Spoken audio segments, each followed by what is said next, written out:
Hey everyone, it's Gan from Pepi's Techsuit, and today we're going to be unboxing and taking a first look at the Samsung Galaxy Tab S7 Plus.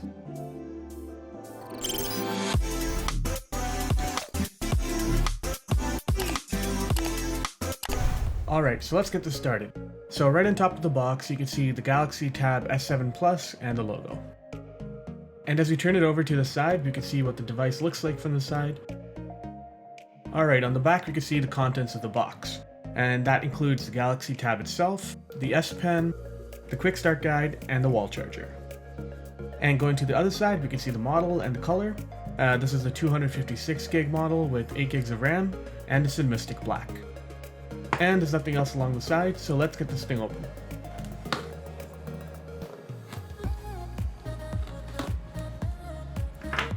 Alright. Let's get this guy opened.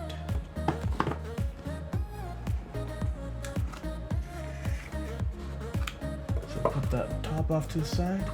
And first thing we're greeted with is the device itself, and some nice Samsung wrapping. Alright, let's put that off to the side.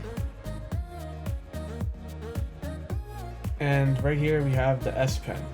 It's also in Mystic Black, and it's a lot rounder than before, has a nice weight to it. Kind of light, but not cheap feeling. So that's great that they included it in the box this time around. Something that a lot of the competitors aren't doing. So that's awesome from Samsung's part. So let's put that off to the side. And next up we have that charger. 15 watts, really Samsung. I mean, I'm thankful that you're including it in the box, but come on, this is a tablet. Alright, so I made a quick step-by-step guide to make the most out of your charging experience with your Galaxy Tab S7. First, go to your nearest body of water. If there's no body of water around, a large cliff or a canyon will do fine. Next, stand next to it with the charger grasped firmly in your hand. Now, look angrily into the distance as if you're very disappointed in Samsung. And finally, yeet that boy into oblivion. You do not need that negativity in your life. Go to the store, get yourself a 45-watt charger. You'll need it. Okay, but for real, it's kind of disappointing just to see this adaptive fast charging 15-watt charger here, when Samsung actually makes this 45-watt charger for its super fast charging 2.0, and the fact that they don't include this is like just disappointing in general, but at least they include the S Pen, so that kind of makes up for it. But yeah, let me know if you want a video comparing the charge times with the 15-watt charger, which is included, or the 45-watt charger, which you can buy separately. And behind the charger, we just have simple USB-C to A cable.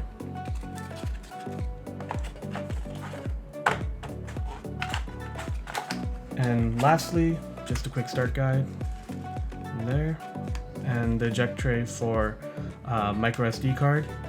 If you do have the 5G variant, then I guess that would work for the SIM too, but I have the Wi-Fi version here.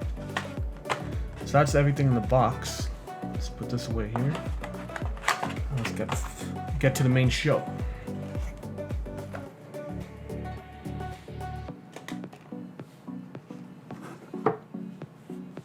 Alright, just the first impression of without even taking it out of the packaging or the wrapping here, is that this thing is super thin and very lightweight too. So let's take this off here.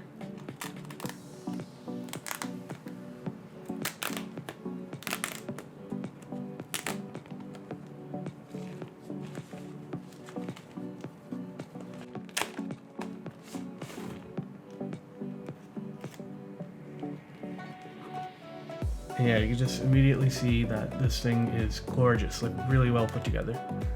It's got the whole metallic sides and the really nice looking back. So let's take it along the back first. So first thing you see is the Samsung logo and this black strip here next to the cameras. So it has two cameras, an ultra wide and a regular. And so what I was mentioning earlier with this pen is that you can charge it by placing it on the back. When you do that, you have to have the pointer side pointing towards the cameras. If you try to do it the other way, it kind of sticks, but it's not really on strong. But yeah, along the top, you can see that we have the power button, the volume rocker, microphone, the micro SD slot, and along the sides you have dual speakers on this side with the USB-C charger here, the USB-C port rather, and 2 more speakers. So this is quad speakers. It's going to be really great for media consumption. And because this is the S7 Plus, it has a 120 Hz Super AMOLED screen.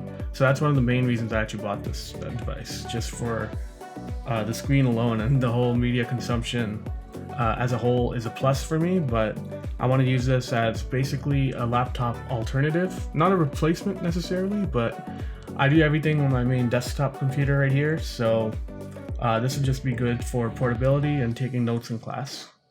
I mean, the first impressions of this Galaxy Tab without even turning it on are, this is crazy thin. Like, it's mind-boggling just how crazy thin this is.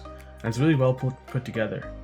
And one thing that you're always concerned about with these tablets like the iPad Pro and the Galaxy Tab S7 Plus is bending, just because of how thin they are. Luckily, this looks like it's perfectly flat right now. So yeah, that's great. And another great thing that this tablet did, especially in this era where we're doing lots of video conferencing calls, is they put the selfie camera so it would be at the top during landscape mode rather than portrait mode. So that really helps a lot for, you know, just face identification and Zoom calls and calls like that. And another great thing that they did is they put an in-display fingerprint reader right here. So if you don't want to use the camera for logging in, you could just do that, just like your old phones. I'm just gonna power it on now. You can already tell the really deep blacks just by this screen already. Alright, so I'm just going to set this up and I'll be right back with you guys. Alright, so the first thing you can tell just by after setting this up is this screen is gorgeous. And like, I've never seen a screen that looks this good in person. I mean, this thing is so smooth. I don't know if it's showing up on camera, I doubt it is, but that 120 Hz display is smooth. Like, that's all I could say. That's the one word I'd use. And obviously Super AMOLED, this thing pops, like the colors look great. And while I love the screen and think that it's probably the best screen on any mobile device out right now, mine has the issue of the green tint at lower brightness levels. And this is a known issue for some OLED and AMOLED screens. So basically, at lower brightness levels, the grays turn a bit green. And you can definitely notice it more in real life than what's being shown on camera right now. It's definitely not as bad as some pictures I've seen on the internet. I mean, I'm not going to return my device because of it or anything. I just wanted you guys to see that this could be a thing that is on your tablets before you go out and buy it.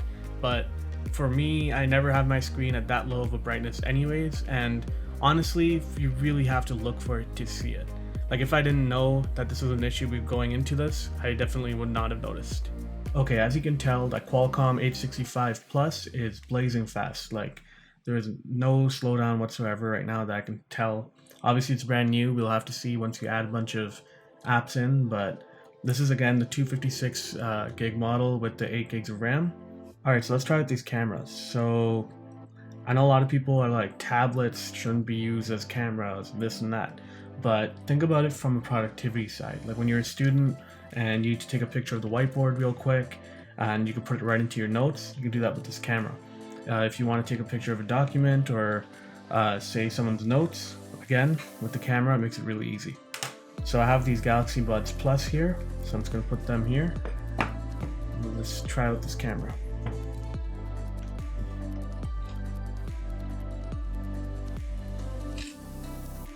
Alright, that's the standard camera and the ultra wide.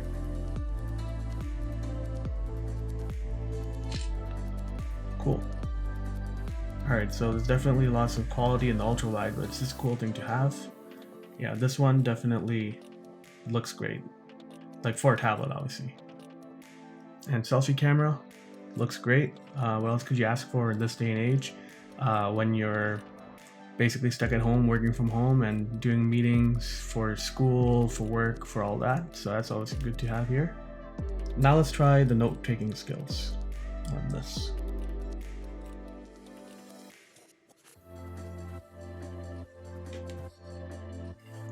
That's nice. There's a little sound that comes out too. That is no latency whatsoever. So Samsung dropped it down to about 9 milliseconds, and you can definitely tell that they improved it on this, and the 120 Hz screen definitely helps. So I have the Surface Book Clipboard here, and this isn't really a tablet per se, it's laptop first then tablet, but we could just see the size comparisons to show you how truly thin and well built this Samsung is. So the Surface Book, I know it's not a completely apples to apples comparison here, but you can just tell the size difference if you have no idea how a 12-inch tablet would be like. So the Surface back here is a 13.5-inch tablet, and this is the 12.4-inch, I believe. And you can just tell like there's a pretty big significant drop off here, and a lot of that is coming from these bezels too. Like this is really thin compared to just the difference in the bezel size. Like that's nuts. So one more thing I wanted to show you here is these two pens compared to each other. So the S Pen and the Surface Pen are both very similar in height, but this S Pen's a lot narrower. And another thing that I noticed is that they both kind of have a springiness to them compared to the Apple Pen, or Apple Pencil rather, which feels like you're just tapping on glass with like plastic. It doesn't feel that nice when you're using it. So I really like and appreciate that Samsung has this type of pencil, which reminds me a lot of the Surface, but with better latency. Alright, so now we're on YouTube here, and we're just going to test out the screen and the speakers just to see how this would be as a media consumption device. Let's get the volume up here. On this day, 1 year ago, over 2 million. It's off the road.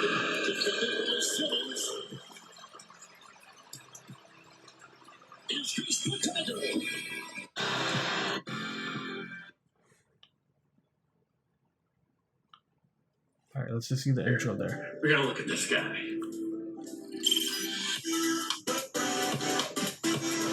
Like I mentioned earlier. So this has a pretty decent sound. Like I did not expect that at all. I mean, I guess with the quad speakers it makes sense. There's actually a little bit of bass in there too, which is surprising considering this thin body and everything. Obviously I'm not listening to this as my main speakers, but you know, occasionally with Netflix and whatnot, I think this would be a really cool device to use. But yeah, other than that, that's the first look at the Samsung Galaxy Tab S7 Plus. I'll definitely play around with this, and I'll wait for the keyboard and everything to come in before I start doing my review, because I think that's definitely a part of the experience with this, you know, with DeX, and just using this as a kind of a laptop alternative, you know? And I'm using that word rather than replacement because I'm not thinking of this as completely replacing my laptop or computer, but rather something to just be more portable and use it for things that I don't really need a laptop for. So that's my first look at the Galaxy Tab S7 Plus. That's it for now. Thanks for watching. I'll catch you next time.